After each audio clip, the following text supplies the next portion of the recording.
Hey, what's going on, everyone? My name is Matt Jarbo. This is $3 Theater, and Netflix has done something unpredictable again for the most part. For the most part here, but they added 7 million new subscribers and beat estimates and sent the stock soaring 12%. Now, the reason why that is important, and it is a reason why it's important, is because a few months ago the subscribers were down and the stock took a hit, and as a result of that, a lot of people were very unsure. The second quarter, at least according to this article, was an anomaly, reporting record third quarter subscriber growth. Now, that's a really good thing, right? Netflix and getting more subscribers is a good thing. It allows them to earn more money. It allows, I mean, look at it. Think like this, 7 million more subscribers at a base rate of $10 a month. That is $70 million extra a month that they're getting, that they can invest into more content. There's a reason why they're putting out the $8 billion in content this year. Still, they canceled Iron Fist. Unfortunately, fine. We'll all have to live with that, but that's just kind of where things are. Now, it says here that the company added 7 million subscribers in September, exceeding its conservative forecast for 5 million net additions to the service in the third quarter.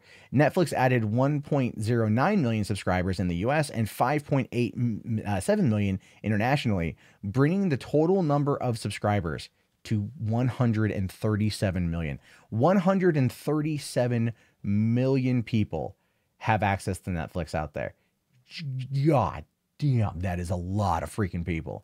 That's one of the reasons why even getting your content on Netflix, if pushed well enough and promoted by Netflix, as probably a Netflix original, can actually wield a lot of viewers. I wish in some cases they would release how much they actually, how many viewers they get. That would be very good. I'd be very happy with that, but unfortunately, I haven't done that just yet. Now, it does say that Netflix reported an earnings increase of 89 cents a share, topping analysts' consensus estimates of 68 cents a share. Streaming revenue surged 36%, reaching nearly $4 billion the quarter, a performance matched Wall Street's forecast of $4 billion. So keep in mind, every 3 months, they're earning about $4 billion. That's not as good as, let's say, Amazon and Jeff Bezos, but still, that's a lot. That is a lot of money. That's so much money. But they're investing it. It looks like they're investing about half of their earnings into content creation, right? About estimates. If you estimate $4 billion a quarter, $16 billion a year, $8 billion in new content, and they're still bringing in new subscribers, and the subscribers are staying. So they're still pulling in a lot of money, and that $4 billion is going to increase and increase because you know they're going to start increasing how much they charge, right? I think right now I pay, like I do the top tier one. So like 4 streams, the UHD stuff. I think it's like 14 a month is what I pay right now. And you know what? It's worth it. It's worth it. I canceled Hulu because I don't ever use Hulu. And I'm done with it for right now, but I still keep Netflix because I watch the hell out of Netflix. I do need to review more things though. That is true. I'm slacking in that department, which is unfortunate. But anyway, Reed Hastings told investors in a letter that the company expects to add 7.6 million paid subscribers in its fourth quarter, though its operating margin would be tightened because of the higher mix of films at year's end. He also said the company would begin reporting only paid memberships, a number that he said Netflix has often been able to forecast more accurately starting in January. So what that means is if you, for example, give your password to somebody and they watch it, they're not going to count that anymore. It feels like in this particular case, they're already not counting that. And I would also probably figure that what they're going to do is if I were Netflix, I would probably lower the amount of people, the amount of different, I pay for 4 streams, 4 consistent viewers, people watching different TVs, they're watching different devices, which is why they do it, right? So they're going to probably keep that and have that be one unique account. But it's possible that they might eventually get rid of that and make everyone get their own account, which would then make them more money. But that would have one hell of a backlash. If that were to happen, people would legitimately freak out. People like college students would be like, no, how do I use my parents' Netflix? Right. There's going to be that, but I don't think it's going to happen for a while, provided the money is still good. But when the money starts to dry up, that could be a case. That could be a thing. Now, Hastings talked about Netflix's emphasis on original content, which reduces its reliance on outside studios, giving it greater control over distribution and strengthens the brand's association with content people love. As the company expands its capabilities internally, it found it needed more production capabilities, leading to the acquisition of a studio in New Mexico, right? Yeah. Yeah. They dropped, I think, $1 billion on this thing. They're going to turn, honestly, at this point, here's the deal. If you are a person who wants to get into working in movies or television or whatever, move your ass to Albuquerque. Albuquerque is going to become the new Atlanta, which then became the new Hollywood, right? I would not be surprised if we start hearing about Pinewood Studios opening an Albuquerque location in the next 5 years. The reason why Albuquerque is where they chose is mostly because of tax incentives. It really is.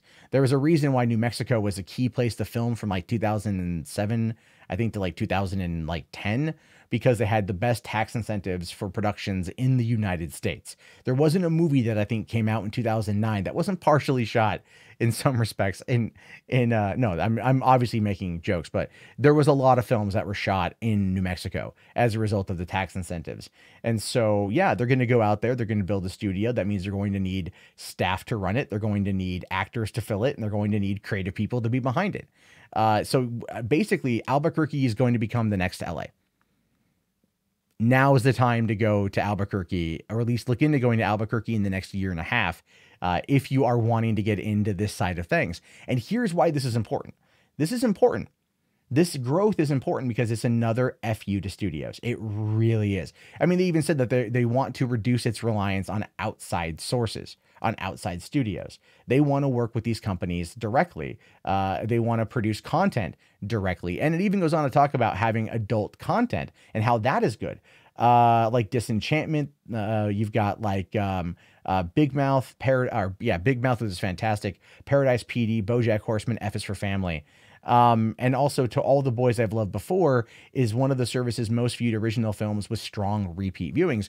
I've actually been watching a few more Netflix original movies, and they're not like, 100% great. They're kind of stuff you would find on cable TV in the middle of the night, but they're also not terrible. And that's the thing with it. Netflix is producing original content, so it's going to start attracting these bigger names who are going to want to work with them, right? Look at the fact that ABC has lost Shonda Rhimes to Netflix. Fox and FX lost Ryan Murphy to Netflix. They are spending a lot of money. Look at Millar World. We're going to see a lot of these things. And also, just as a side note, Kick-Ass, the new Kick-Ass, I believe, is set in El Paso, Texas, which could easily be replicated in Albuquerque, New Mexico. Just putting that one out there. I'm just putting that one out there. So the way I see it is this. Netflix is going to take on the studio system 100%. Netflix is going to become one of the six. Because right now you've got, well, it's supposed to be Disney, Fox, Warner's, Lionsgate, Sony, and did I say Paramount, right? Those are the top six. Well, soon Fox and Disney are going to be one, essentially. Even though they're still going to be separate, but they're going to be one. So if you're going to have Warner's, Paramount, Disney, Fox, Sony, right? And then Lionsgate. I'm probably screwing that one up. My math may be off here. No, Disney. Okay, sorry. Warner Brothers, Disney, Fox, Paramount, Sony, Lionsgate. So you've got your five. So it's shrinking the game. Here comes Netflix, which makes more money than all these companies combined, pretty much. And then now they're going to be the sixth one. And I wouldn't be surprised if they start really, really, really pushing certain aspects. I wouldn't be surprised if they get into the theatrical game, right? And it just seems, they make their money on streaming content. People want the content available, but I'm pretty sure in some cases they wouldn't mind seeing some of these things in theaters. Because as we all know, theaters are where these studios make their money.